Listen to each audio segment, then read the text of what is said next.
cuts through the haze, confronts the darkness in these end times days. A single match struck against the fear, hope ignites, drawing redemption near. Can you feel the tremble in the ground, a buried heartbeat making sound?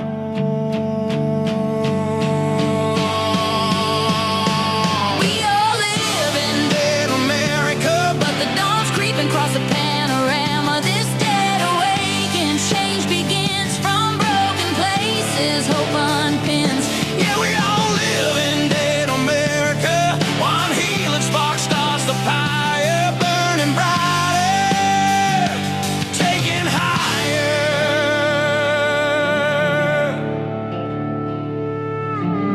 Today we're speaking with Craig Alsup. He is with Manna Worldwide. We are going to record for Podcast-thon today. Craig, could you please introduce yourself and let people know just a little more about you, please? Sure. Yeah, I'm Craig Alsup. I'm a full-time missionary with an organization called Manna Worldwide. We are based in Fort Worth, Texas, and working in about 50 different countries around the world. We have probably about, I think, 300 ongoing projects in all of those countries, serving about 20,000 kids and families every day. Married to Jennifer. I have 2 biological kiddos, Sarah and Jude, and then we have 4 kids in Nepal that we've sponsored and sort of adopted without officially adopting over the years. And they range in age from 10 to 25. That's pretty awesome. So what got you into missionary work? Fell into it a little bit. My wife and I went and did an around the world trip in 2008 that changed our lives. We had grown up in central Mississippi, southern Mississippi, and always wanted to travel, but never got a great opportunity. And so after we got married, we decided that we were going to go travel and see the world. And so we worked for about 2.5 years. We worked every job we could possibly find to work to make extra money, and saved all of our money, and then went and traveled. And we ended up traveling to 76 countries over 16 months or so, 6 continents, a little bit of everywhere. And we were in Asia, in Southeastern Asia, and we saw poverty like we'd never seen before, poverty of stuff and food and all those things, like physical poverty. But we also saw a lot of spiritual poverty and people that were just searching for God but struggling to find Him. And so we began to see the need. We saw some child trafficking and some real rough stuff down there. And God used that to grab our hearts and to say we were supposed to step into something and do the next thing, right? And so we made it home from this crazy trip, and with a heart like never before for missions. We thought it was just to give. And so we started to do that more faithfully. We got friends involved in giving. We started leading mission teams, and one thing led to another. And our pastor introduced us to the founder of Manna Worldwide. His name's Bruce O'Neill, and told us that, we should go and talk with him and just kind of pick his brain. And we did, and it was a setup. Basically, our pastor saw it in us before we saw it in us, right? That we were supposed to do this thing full time. And so I stepped out of being a therapist, working with kids and teens in private practice. My wife was head of a public health program, and we stepped out of those roles and stepped into the mission role just over 10 years ago. So right at the end of 2015. How did that feel transitioning out of corporate into missionary work? That was interesting. We never expected to be missionaries. And so it was all of a sudden I was put on stage speaking at churches. I was meeting with pastors and stuff all the time. I mean, I was Christian, but I was like, back row Baptist Christian a little bit, right? So I never sort of expected that to be my life. It was a little bit scary because we had to step away from salary jobs. We had to step away from, guaranteed finances, almost guaranteed finances. And we had to go raise our personal support. And that was a little bit crazy and interesting. And so it took some convincing. Actually, my wife was more on board than me in the beginning. And she was like, I feel like God's saying that we do this and we don't want to be against what God's calling us to do. And so wise counsel, right? Definitely a complimentary wife, right? And so we stepped into this role, and really God has provided the whole time, man. Our personal support was the biggest thing I was concerned about as the provider for the home, right? I had 2 small kids at the time. And the personal support was the nerve-wracking thing for me, right? But in the first month of meeting with people, of talking with people about supporting us, we ended up having about 25% of our overall budget filled, which was crazy fast. And then over the next several months, we went on up, and it's been good ever since. And so we have ups and downs with budget, but it's been good. Yeah, that's a big part of missionary work, is that budget. And that's kind of why I wanted to reach out and do this today, helping that budget, because you can't do a lot without having something, and intention, and this need to do something. It really can't go forward until people step in and help support the role that you're trying to play. And you said it, basically you have to let go and let God, and believe that he will provide that manna for you. And that's why it really reached out to my heart, was Manna Worldwide. That's a very interesting name. Could you talk to us a little bit about, do you know why they landed on Manna Worldwide? Yeah, I think when Manna started just over 25 years ago now, so we're on our 25th year anniversary stuff this year. Manna was started by a missionary, Bruce O'Neill, and his wife, Pam O'Neill. They were in the Philippines with their kids, and they kind of went there and they planted a church. And they started to look outside the doors of the church, and they saw kids without shoes, and kids without education, and kids without food in their bellies. And they began to say, like, hey, who's got to help these kids if not us, right? Because Jesus went around feeding people and serving people and loving people. And so they said, let's help a few kids and see what happens. And they did. And those kids' parents took note. Those kids' parents got connected with the church. I had a friend long ago that told me that sometimes people can't hear the gospel over their stomachs growling. And I think that's very true, right? In a lot of places that we work are poverty-stricken places. Physical poverty is a thing.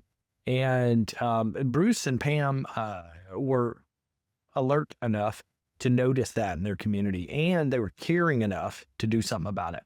And so Manna came about first because they were feeding kids. And so the Manna name just stuck with, like, okay, God is providing this food for these kids. And we just get to come alongside and try to help to make that happen.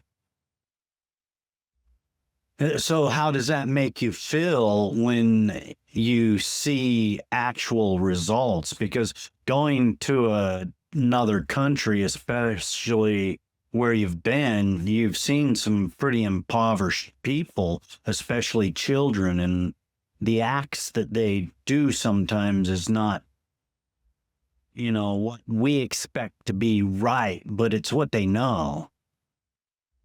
Sure. Yeah.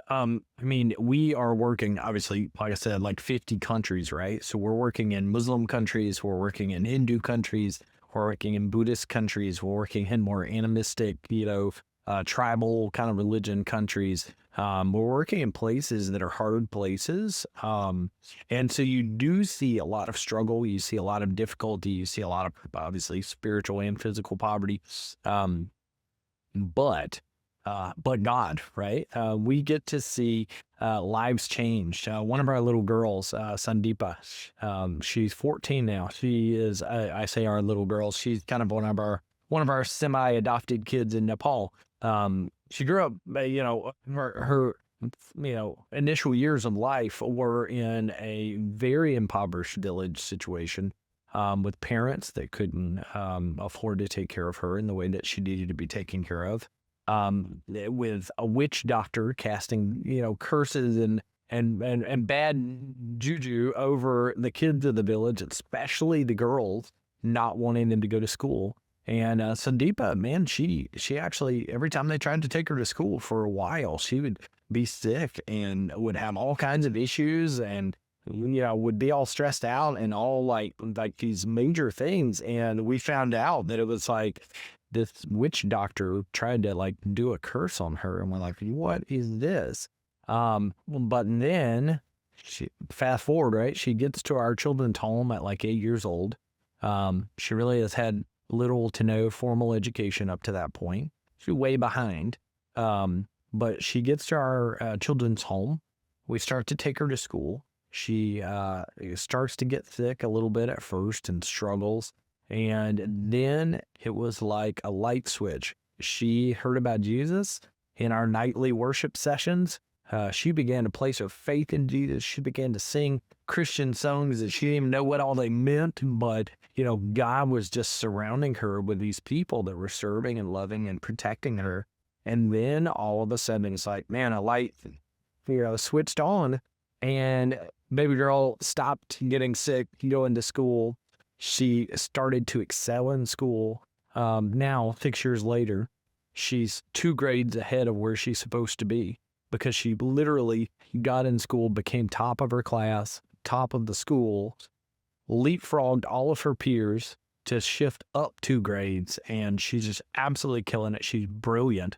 And we get to see stories like Sandeepa's play out across Nepal and India and Thailand and Cambodia and the Philippines and Mongolia and all throughout Asia where I specifically focus, but also we're seeing it, in thousands of kids in Africa and the Middle East and Eastern Europe and South and Central America. We're seeing it literally all over the world where we're seeing lives changed and impact happen and God just showing up in these kids' lives and doing something absolutely incredible. And that makes seeing the need and not always being able to help even, but it makes it all worthwhile, right? It makes it palatable when you go, you know what, I can't help them all, but I can help one. I can't help them all, but we are helping like 20,000 a day somewhere, right, in the world. It kind of reminds me, everybody's probably heard this story by now. It's kind of, a pastor story about, the kid walking on the beach and he's throwing the starfish back into the ocean and there's thousands upon thousands on the beach and some guy walks up and says, dude, what are you doing? This is a waste of time. And the kid picks it up and, it throws it in and he says, well, not for that one, right? like that one, I can save that one. And that's kind of what we have to remind ourselves, man, when we're doing anything missions focused, that, man, it's not our job to save anybody. It's not our job to provide salvation to them. It's not our job to make sure that they have all their needs met. It's not up to us. It's up to God. And we just step into it and go, okay, God, we're going to do everything we can with, all these fishes that you provide us. And we're going to watch you multiply these fishes to the thousands, right? And the tens of thousands. And, we just bring our loaves and fishes, right? And we go, God, here's the thing. I got 5 and 2. let's do something. And God goes, well, you got way more than 5 and 2. And so that's what we see, man. Yeah. He always provides, that's for sure. Even when we don't think it's coming, it's already there. And I really enjoy that starfish. I like the footprints analogy also.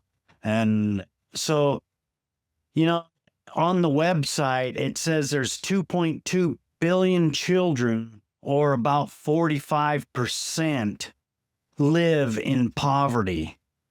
And I was raised in what we perceive as poverty here in the United States, but I really kind of chuckle at that in a way. And I don't mean to diminish anyone's circumstance at all, but when you see other places, it can really shake you up. And those people are thankful when they get something.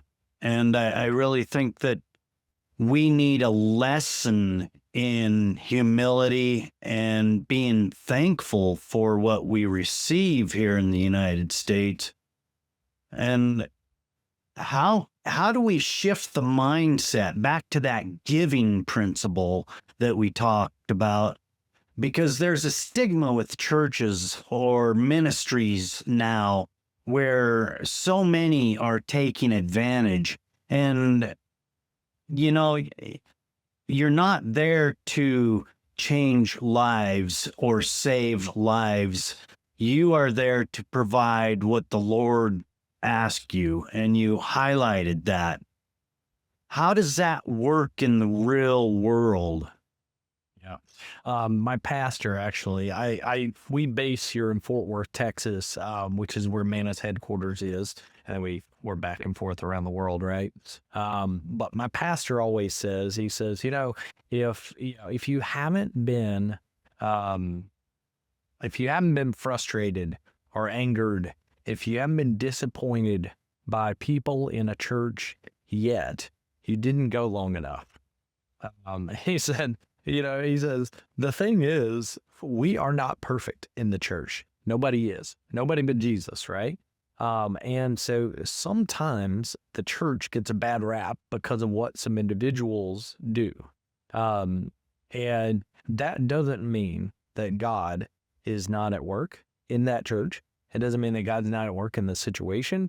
It doesn't mean that God can't make miracles happen out of what's happening, right?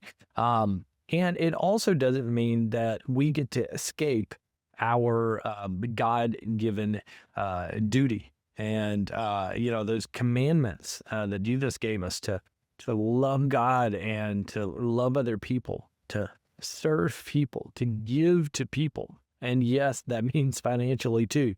Right? It means our time, it means our talent, it means our treasure, and all of those things. And so we don't get to shirk the responsibility that God has given us to do those things just because some people let us down, because people are always going to let us down, right? And so that's the first thing. I grew up in Mississippi. I grew up in the most impoverished state in the nation in a lot of ways. And I thought that I grew up seeing poverty. And then I started traveling. And I expected to find that poverty was mostly what I was used to seeing in Mississippi. And that it was very localized to small areas of the world. And that, those kids in Africa, shirtless with the hot bellies and the flag landing on them was just a very small part of village Africa. And then I started traveling, and I went to Thailand, and I went to Cambodia, and I went to Vietnam and Laos, and I went to Indonesia, and I went to Mongolia, and I went to Nepal and India, and I started to go into the Middle East and Eastern Europe and Africa and Central and South America, and I began to see that far more people live in far greater states of poverty than I had ever seen before in my life. And I started to think, man, we've got it all wrong. We should be, like you said, we should be grateful for what we have. We should be grateful that we live in a country where God is still spoken about. We should be grateful that we live in a country that was built based off of Judeo-Christian values, because it turns out the countries that were built off of Judeo-Christian values are doing better than any other country just about in the world, right? And we should be grateful for those things. And shame on us if we're not. Now, not to demean anybody's poverty, here in the United States, obviously, or anywhere else. But when you look across the world world is a bit different than what we picture it often. The struggle is real for people. And I think we have a responsibility, like Acts 1:8 tells us, that we have a responsibility for Jerusalem, Judea, Samaria, and to the ends of the earth. And I often preach in churches and get to teach a little bit. And that's one of the verses I use really often, because I say, like, your Jerusalem is right around you, right? And you can't neglect that. You shouldn't neglect that. It's one of the questions we get when we speak in churches very often is, what are you doing here at home? And we say, well, here's the thing. We're connected with churches all over the United States who we are helping to encourage missions in their church and outreach in their church. We're taking people around the world on mission trips. They're coming home more on fire for missions, and they're looking around their community and they're saying, man, we need to do more here. And so in a big way, we are actually helping what's happening at home, because we're getting people fired up for missions overseas.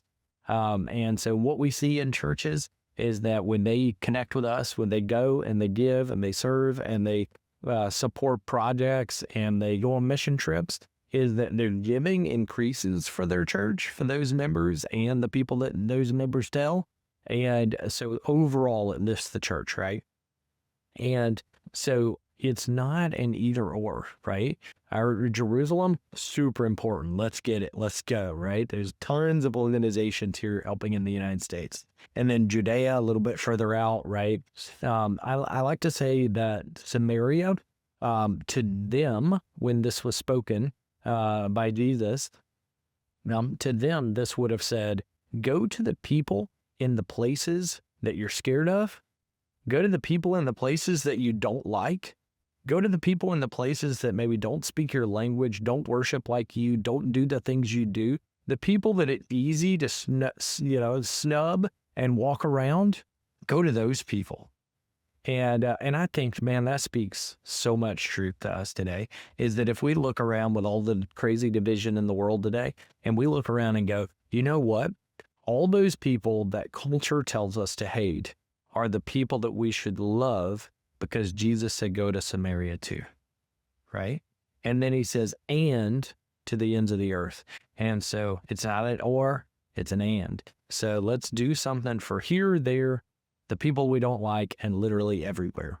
And, that's what we try to do with Manna. That's what we try to facilitate through our work with churches and businesses and individuals here in the United States who come and support our work. They can jump on board to obviously support our family and the mission work we do. But honestly, for us, it's about, getting you plugged in and connected with an orphanage or a nutrition center, a medical clinic, an anti-child trafficking type project. It's getting you connected with these centers where we've got awesome leadership running these centers day after day after day that are there, 24/7, 365, doing the hard work, and me being able to plug you in to support some of that work, and then hopefully get you on a trip and get you over there to meet the people that are there because you give.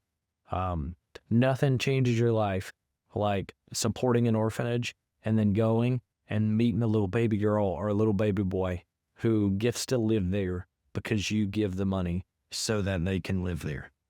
And man, that changes your life. Yeah, that's huge. It brings to mind a couple things here. The first is I always look at the very last words Christ spoke. Some of those were, forgive them, Father, for they know not what they do. And I base my life off of that. Those people that are doing those things that we don't necessarily agree with, they need the help to show them how to live right. And this is why you have to reach out to the thieves, the killers, the, prostitutes, all of these sinners in the world, because we are all sinners. And a little sin is just like a big sin. It's a sin. And then another thing is Ephesians 6. It talks about, we fight not against flesh and blood, but spirits and these principalities and powers. These are big words that a lot of people just overlook. And mission work is a big part of doing just that. So how do you see Manna helping in the world? What type of missionary work are they performing in the world? Yeah, so in the past 25 years, we've helped to launch over 100 churches alongside our sometimes missionary partners. We've got partners that are missionaries that have come from the United States. We've got partners that are missionaries from South Korea, from the Philippines, from some places in Kenya, as well as Central and South America now we're partnering with. And then we've got pastors that are local to a place, right? So we work with a bunch of people in Nepal and India and, the rest of Asia that are from a place. And then they look around and they go, man, I wish somebody would plant a church here. And then they realize, wait a minute, it's me. And so they plant a church and they have, typically these guys and they have barely any support financially. There's living on, dreams and prayers, right? And God is providing. And so we come alongside these pastors and these missionaries to help plant churches, to help launch orphanages, nutrition centers, medical clinics, schools. I mean, we've got schools with hundreds and hundreds and hundreds of kids in multiple places around the world that are getting educated so that they can get themselves out of poverty, so that they can have opportunity. Right, that their families and their parents probably for generations and generations before have not had.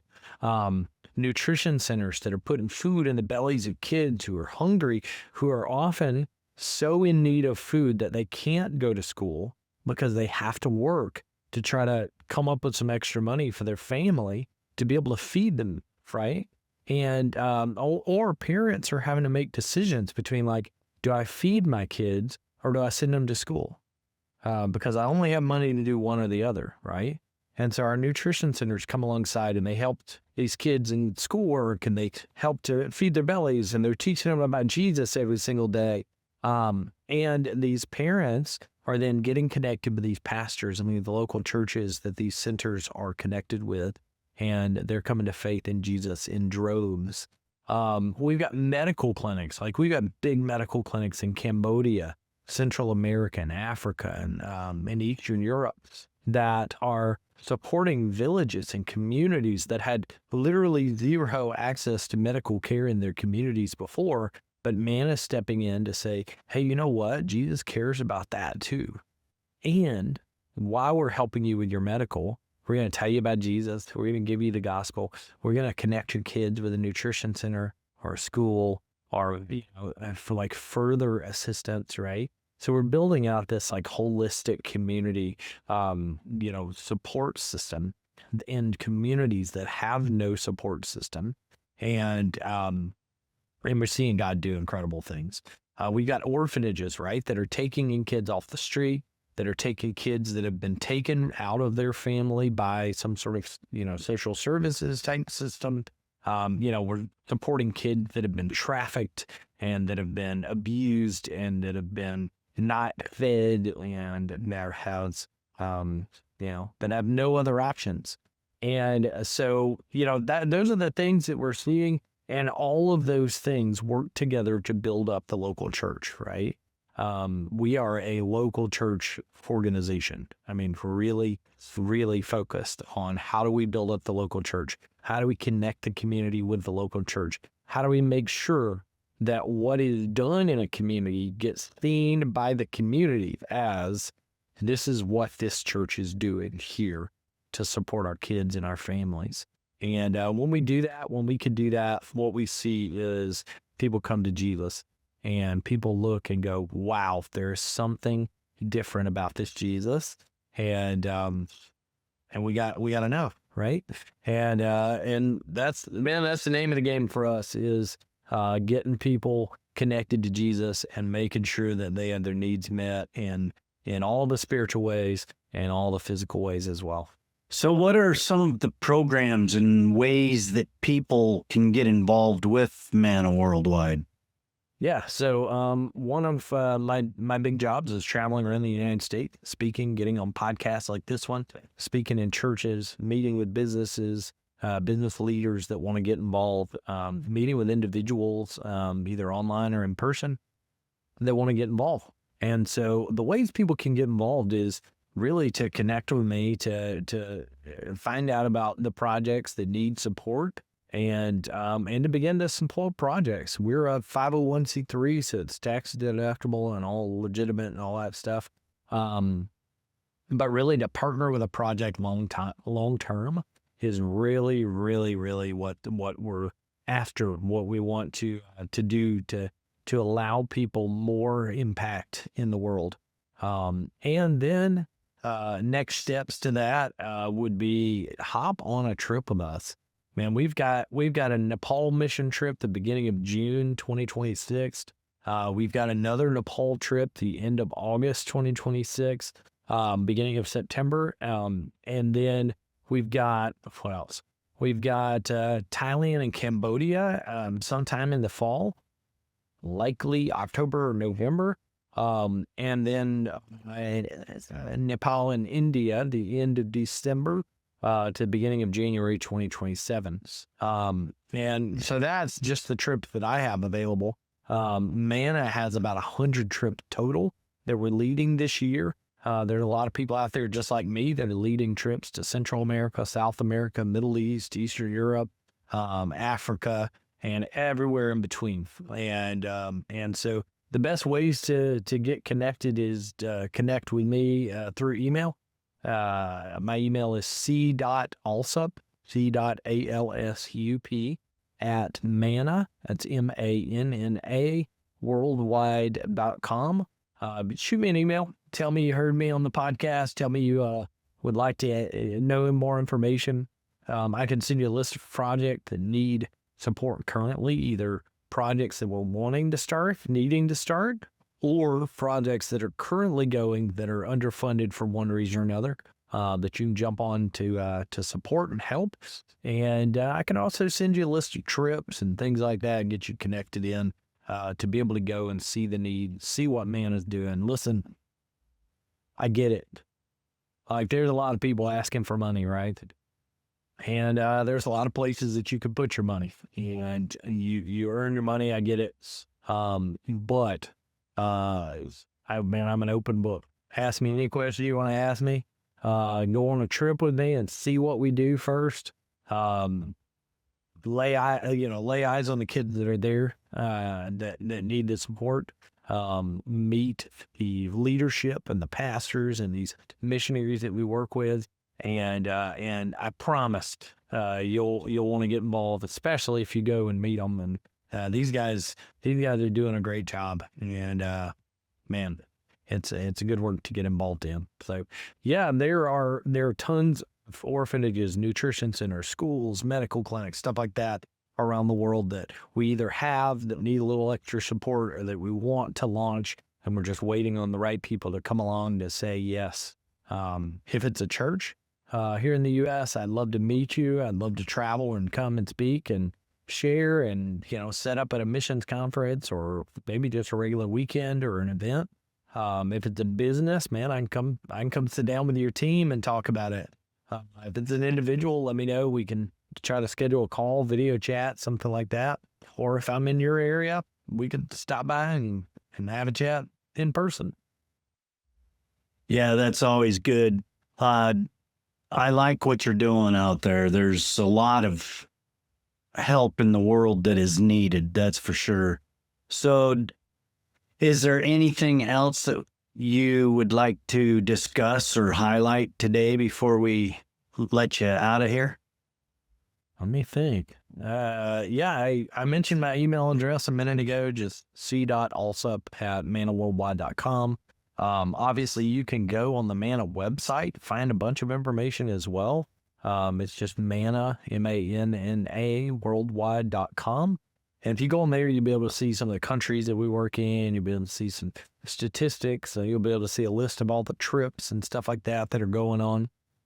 You can go on our team page, and you can email myself or any of our other leaders from different areas of the world, and be able to find out more information, see some videos and stuff like that. Let me think, man. I honestly, I just want to challenge people to take the next step, and whether that's towards supporting Manna, supporting our work, or whether it's supporting your local church more, whether it's getting involved in your local community or somewhere else around the world, whatever it is,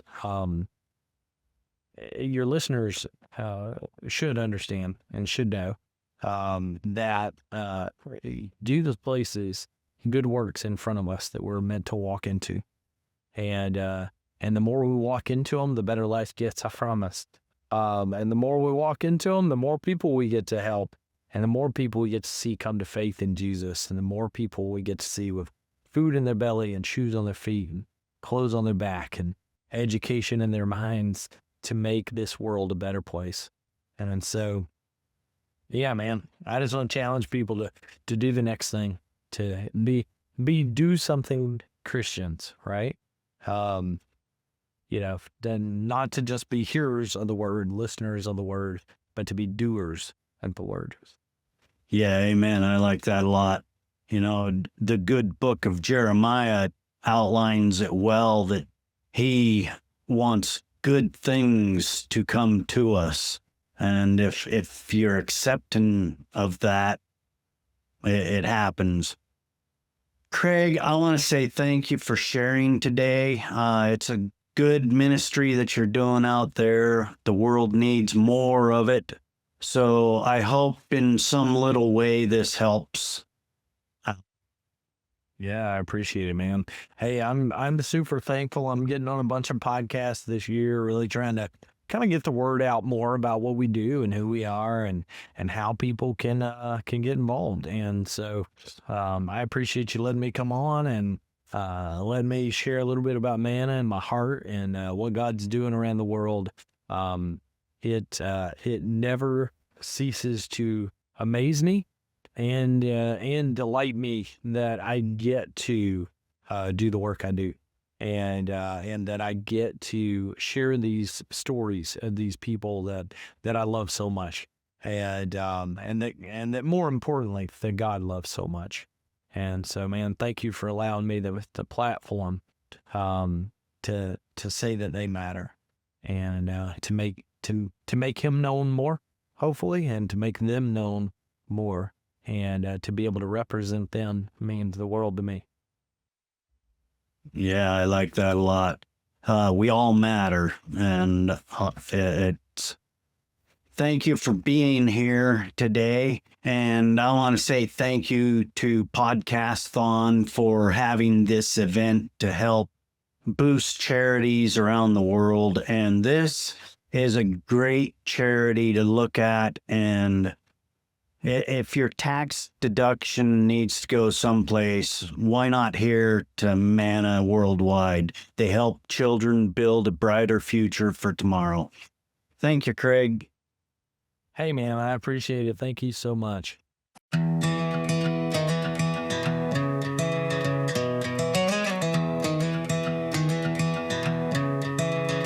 Spreadsheets glowing neon light, pixels painting purpose bright, while orphans sleep in moonlit night beneath the bamboo sway. He walks the line where numbers meet the sacred call to serve and feed, with calculator in one hand, the Bible in his way. where balance sheets meet prayer sheets and leather-bound communion. Faith and finance intertwine like rivers merging deep. Boardroom doors and chapel floors both echo with his wisdom. Every pivot table whispers of the souls he came to keep. Not either or, but something more, a loom where heaven's weaving, a tapestry of grace and trade in golden thread and steel, where every deal and mercy meal become redemption's breathing. And quarterly reports show lives transformed and healed. Building with both hands, steel and spirit rise. Skyscrapers of compassion touching eastern skies.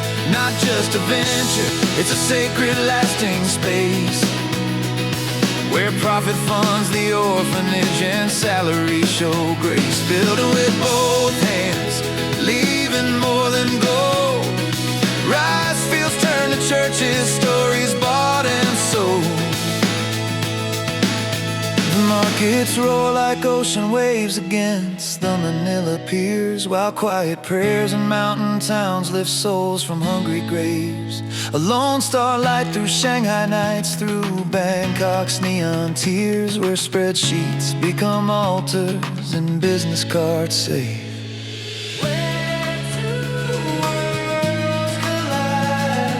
ledgers filled with lives redeemed in columns wide, where love is quantified, and nutrition centers built where hopelessness had cried.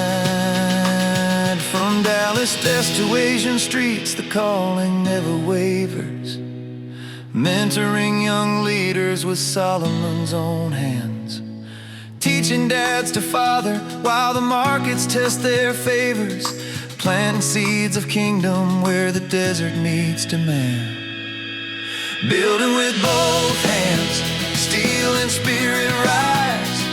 Kingdom coming, business burning in their eyes. Not just a venture, it's a harvest in its prime, where revenue means rescued kids and dividends our time. Building with both hands, leaving more than gold, a legacy of faithfulness in every share. Control. Column A, a child fed with rice and living bread. Column B, a spirit led from darkness into dawn. The bottom line and light divine, where earthly work and heaven wed, where every business meeting becomes a Pentecost.